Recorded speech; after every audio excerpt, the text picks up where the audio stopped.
Hi, just in a quick weight, health and PhD update. Not really much to talk about with the weight. Haven't been weighing myself as much as normal just because there's been so much going on with the health and the PhD. But last time I checked I was 17 stone 7, which is actually about a £2 loss. But that's because I've had COVID. So although I've had to double up on the steroids, which always causes weight gain, I've still lost £2. But probably because I was in for a whole week. So that's a whole week of not having lattes with my mum and all the other treats that we have at the cafe. So I'm all wrapped up, ready to go out today. So I got COVID. So today's Thursday and I got COVID last Wednesday. I was due to take my wee grandson to get his Jags, and just throughout the day I was out for lunch with my mum and my sister, and I felt like I was getting a bit of a cold. So I told my daughter, you know, I've got a bit of a cold just to let you know, but I won't like go near my grandson. I'll just drive because his dad was coming in the car to take him for his Jags because my daughter doesn't like to see him get his Jags. So she said, oh, you're probably better doing a COVID test just to be safe. So I thought, good idea. So I did, and I'm glad I did, because there was a very faint line. And I just got increasingly worse as the day went on. Luckily, someone else came and took her for her Jags. Thanks, Shannon. But yeah, so I stayed in bed. But I immediately reported that it was a positive test and requested the antivirals because I'm on the highest risk list. I'm entitled to antivirals to stop, you know, me having to be hospitalised just with my underlying health conditions. So I phoned up the number. The woman said, yep, you're on the list. Someone will call you back. So someone did call me back the following day and went through the 2 antivirals that were available to me. One of them was 80% effective against hospitalisation and one was 30%. But she had to go and do like a drug interaction thing and then call me back. So she called me back and said that I could take the first one, which was the 80% effective. But she did say that there was side effects, which included vomiting, nausea and diarrhea. So I was like, great. But I thought, no, I'm taking it because I had COVID last year, and to be honest, the worst kind of symptom was the lacky taste and loss of taste and smell. I did have a really sore throat and stuff last time, but this time I felt really fluey with it. So I thought, right, I'll go ahead and go for the antivirals. So the hospital taxied them out to me, which was nice. And the guy that handed them over had said, I hope these make you feel better. So the plan was just to take the antivirals and rest as much as possible, just to try and get over this quick as I possibly can. So I spent every day I tested to see if the line was still there on the test. The second day I tested, and for a few days after, the line was really, really strong. So I stayed in my bedroom so that I didn't pass this on to my sons who still live at home. So I've been bleaching door handles and stuff again. And then when I had a shower, I would keep the extractor fan thing on all day and keep the windows open. So even in this weather, we've been at like -5, -6. I've been keeping the windows open just to try and avoid passing this on.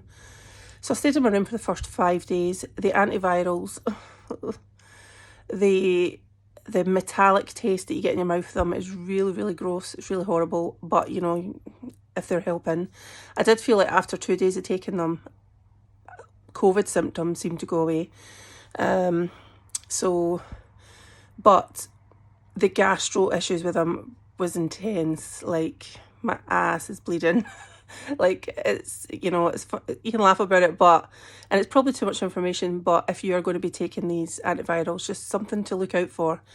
So I took Paxlovid, which is 3 tablets in the morning, 3 tablets at night, for 5 days. So I was super, super glad when those finished.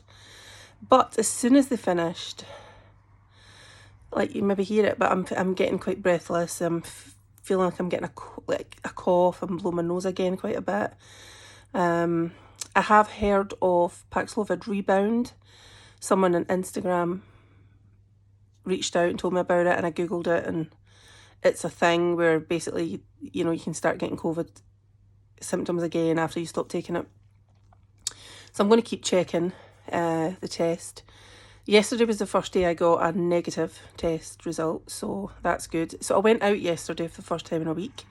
Went and got my wee mammy, because as you know, mum has dementia, and if I don't get out, she doesn't get out, pretty much. Because my little sister has also been ill at home, not with COVID, but food poisoning. Bless her. And her wee two little ones. So it's been rough, so we couldn't even go around and help her, because we can't risk my mum getting ill, and I can't risk getting anything else, and obviously I can't risk passing that on to them. They did test and they've been negative, so I think it's just been the fact that my immune system's been so low that I've picked up COVID when they haven't, when we've been out and about. So I did go out yesterday, went and got my mum, we went to Asda, sat in Asda Cafe and had a first latte in a week, a sandwich, and then we did some shopping. But by the time we'd finished shopping, I felt really, really ill. We stopped at Home Bargains on the way home because she wanted to get some stuff, and I was burning up, like overheating. I had to, and it's -5, so I had to strip off my coat and everything. My face was flushed, and I felt really iffy. So we went to McDonald's and had a cold drink, and I took some paracetamol to try and bring the temperature down. And then the rest of the night, even when I got home, I just didn't feel right. So I don't know if it's just still my body's a bit tired for the COVID, or maybe, you know, just doing something after doing nothing for a whole week. But yeah, definitely didn't feel right. I still feel a bit off today. Energy feels a bit low, but I'm going to go out again, just because I've missed being out. But I'm going to take my mum into Cumbernauld and get a few bits and go and get another latte. So because of the health conditions, so dermatomyositis, lung disease, you know, diabetes, this is why I was getting the antivirals.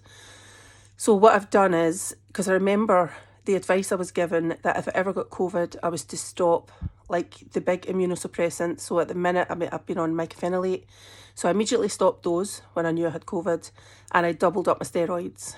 So that's what I've done, and I haven't gone back on my mycophenolate, because if there is any sort of residual COVID, or, you know, I don't want to be lowering my immune system anymore at the minute. So I'm just keeping off those and on the double dose of steroids until I see my consultant next week. So I'm due to see him on the 23rd, and we'll take it from there, I think. But I really don't want to risk anything else going a bit dodgy. So it could also be why I'm feeling a bit iffy, the fact that I'm off the mycophenolate, or it could just be withdrawals from the, you know, the antivirals. They're quite heavy meds, so it could be anything.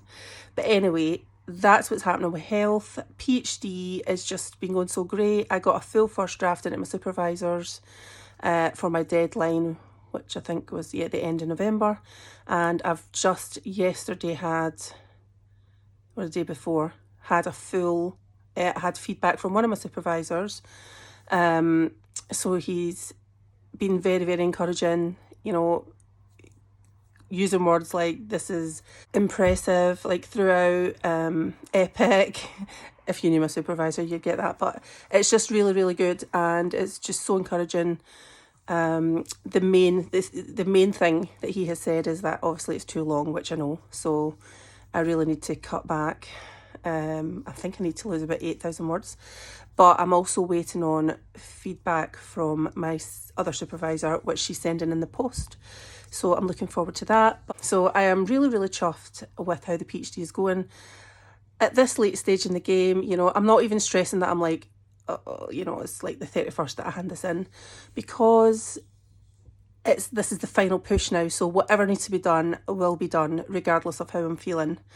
And Christmas is kind of less pressured this year because I'm going to my daughter's for Christmas Day. So I'm not cooking a dinner. I don't have to, because even with my own kids, when there's too many people in the house, I can get a bit overwhelmed. So I don't have to deal with that this year. I'll just be going out for Christmas dinner and coming home, and then pretty much any other day I can just, from then on, from Christmas Day till the 31st, I can just get this thesis done. So this weekend I'm supposed to go to Perth for a couple of days. Me, my mum and my sister and my nephews have all got a room just for a wee change of scene and to see the Christmas lights. So I'll probably take my laptop with me. That's if we still go, because I'm not sure how my sister's going to be feeling by then either. But I will take any opportunity. I did some in bed last night as well, did some PhD, so that's the goal, just to get this done.